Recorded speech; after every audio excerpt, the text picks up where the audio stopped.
So now we're going to talk about repetition or looping. So the idea here is that you execute some block of code. So you come in and maybe you do some sort of initialization, you make a decision, and based off of that decision, you execute some block of code, right? So that could actually be composed of multiple statements, and then when you're done, you come back and you might repeat your code, right? So the idea here is that in your code there is a loop, right? And because that there's a loop, this little piece of code gets repeated multiple times, right? So what we're going to be looking at in this video is, I'm trying to follow your book. So it starts off by talking about something called a count controlled loop. Forgive any spelling issues there, right? There you go. So the idea of a count controlled loop is how do you decide how much looping to do? I think we've already talked about the idea of we want to limit the types of branching. And that's to avoid spaghetti.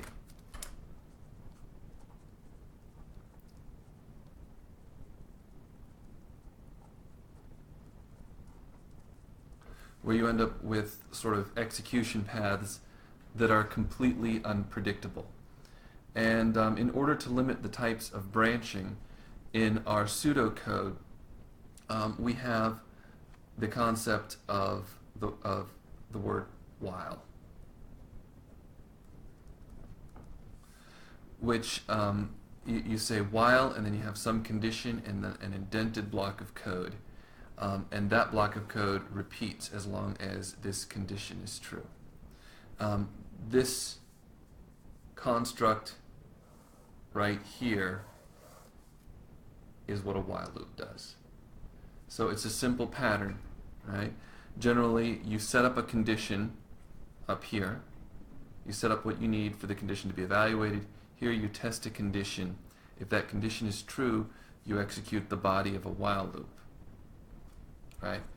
At the end of that while loop, usually you update the condition, which would be right here. So you have to update that condition so that if it was true to begin with, maybe it stays true and you keep looping, or maybe it becomes false, in which case you continue executing other code. So that's if you test some condition. If it's true, you loop, and if it's false, you jump out. Okay. Let's begin to fill this in a little bit. For a count control loop, you are going to keep repeating this code for a fixed number of times. Like, I want to do it 10 times or 5 times. I know exactly how many times I want to do it. And we've seen that pattern before. So in pseudocode, for a count-controlled loop,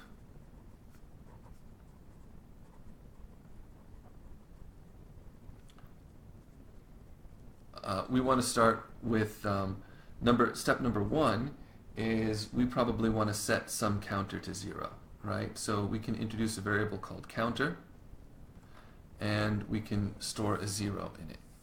Right. The next step that we want to do is while, and our condition here for a count-controlled loop is going to be counter less than the limit. So we initialize counter to 0, and we say, well, we're less than, and I'm not going to underline that because it would change its meaning, the limit. So if limit was set to something like 5, then counter would take off the sequence of values 0, 1, 2, 3, 4, but not 5. And that's, if you count them up, that's 5 different values counter could take on. You execute some chunk of code, you do something, and then at the end you need to update something to change whether your condition is true. And for that we just set counter equal to count plus 1. So counter is going to get counter plus 1. So we increment it. And so there we keep going, we keep incrementing counter by 1, and it'll take on values 1, 2, 3, 4, and eventually this whole loop, eventually counter, because it keeps incrementing, eventually counter should become equal to limit. And when counter equals limit, you continue executing code down here at this other level of indentation. All right? So we can see maybe an example, an example in the book. Well, we did an example a while ago when we tried to add a list of numbers. We asked the user how many numbers we wanted to add up, and we read a bunch of numbers and we added them together. So I could write that out now in pseudocode. So this was the program from the previous chapter that was implemented in PEP 8. And the way the program worked is the first thing we did is we would say write, I don't think we wrote anything, but I'm going to write, enter the number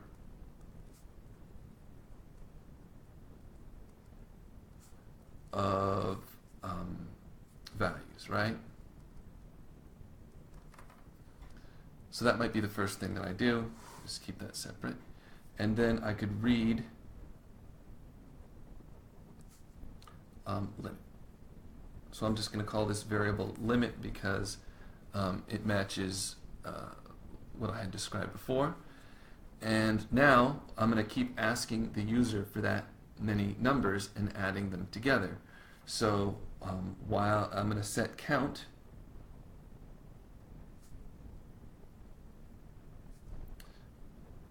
to 0, and I'm going to ask the user for a bunch of numbers and I'm going to add them together. So I'm going to set some new variable called sum, and I'm going to start that thing at 0, and I'm going to keep adding numbers together. So while count is less than limit, right, inside this while loop, enter a number,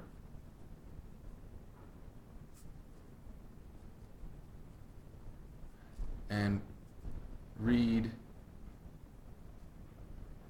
I'm going to call this thing that I read, I'm going to call it current. And now I'm going to say set sum equal to sum plus current. So this would be adding together. This is sort of an accumulator pattern. It accumulates all of the values that are entered. And now it's very important, this loop count would always stay less than limit unless I set count to count plus 1. Right? So this indented block of code is an example of a count controlled loop. I had to start by initializing it so that the condition would be true at the beginning. Well, it could be false, in which case we'd never do the loop. I have the word while and a condition. I have a block of code, and then I update to change the truth value of that condition. So those are the key pieces. And then, of course, after that while loop, I can print out with the sum. I can write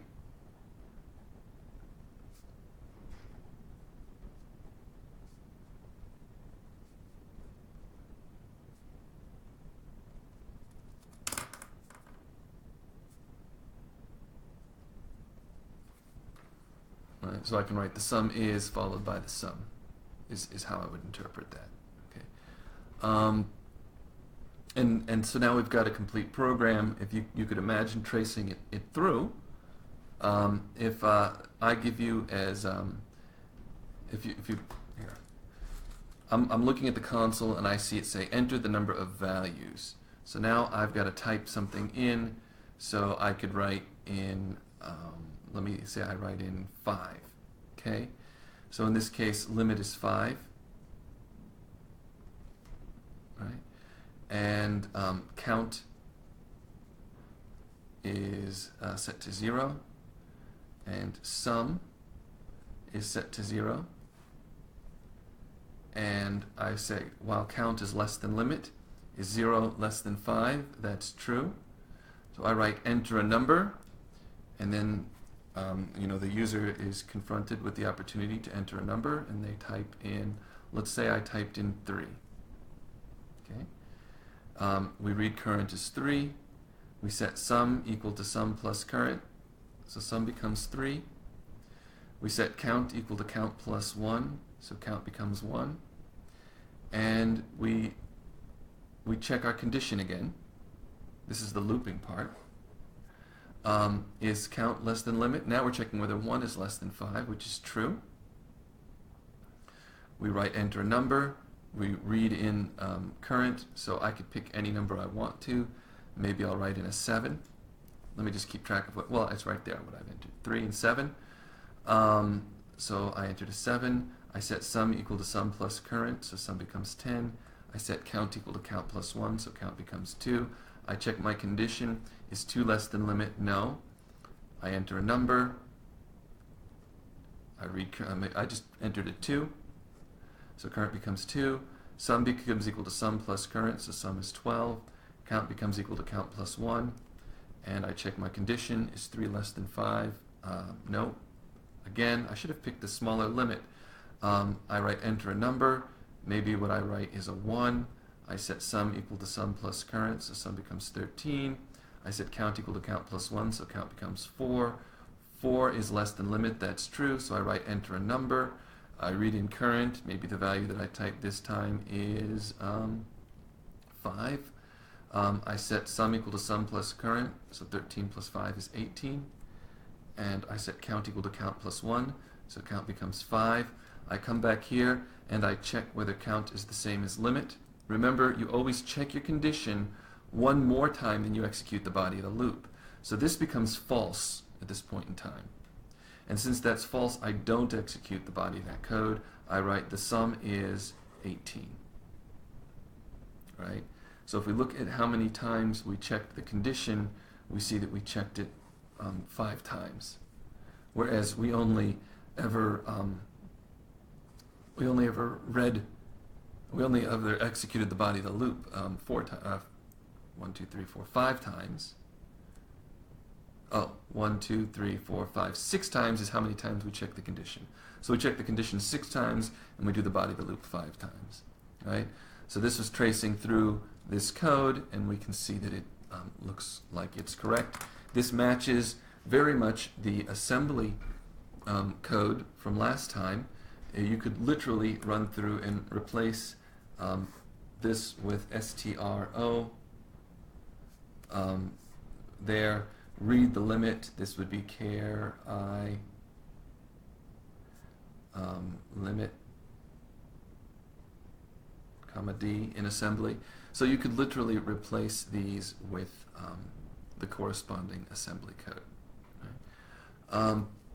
Which we did. And I'm going to wrap off there. That is a count. Actually, no, I'm not. This is a count-controlled loop, but I want to consider what else might happen. So suppose I ran through this code, and I wrote enter the number of values, and instead of entering limit to be 5, maybe I set, let me put it down here. So I read limit, and the person types in a 0. Okay, so I set count equal to 0. I set sum equal to 0, and while count is less than limit. Is count less than limit? It's not. So all I do is I write the sum is and a 0. Right? So a while loop is called, this is called a top testing.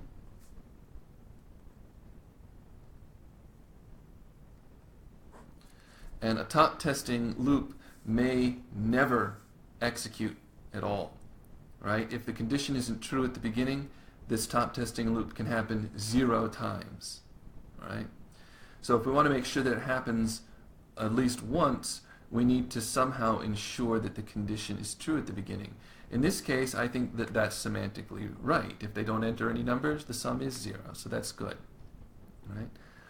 But yeah, this is a top testing loop, and although it seems limiting, that simplifies the branching and makes the code easier to understand. Another thing to consider is, suppose instead of setting count equal to count plus 1, suppose that I didn't do that. Suppose that was gone. Right? So now we run through, let's imagine we're tracing through the code. I say to read limit, imagine that I typed in a 1 here. Okay, so supposedly I'm going to read in one number. I set count to 0, I set sum to 0, while count is less than limit. Is 0 less than 1? Let me just make a column for that. Count less than limit. Is count less than limit? Yeah, that's true. Right? So I write enter a number, I read in current. So let me imagine that for current I wrote a 3 again, so a 3. I set sum equal to sum plus current, and I'm not doing this anymore, so I come back and I check. Is 0 less than 1? That's still true. So I execute this block of code. Maybe I typed in a 7, sum becomes 10, and I don't update that, so I come back here. Is 0 less than 1? So there's a pattern. The condition never changes, right? The condition never changes. So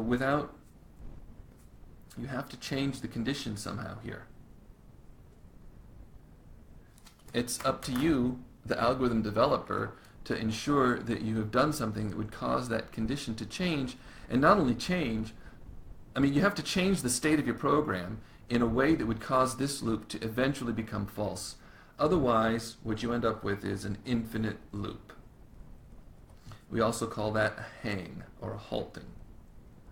And that's an incorrect algorithm, because you remember when we talked about algorithms, we tried to define an algorithm. Let's see if I can find where I wrote that.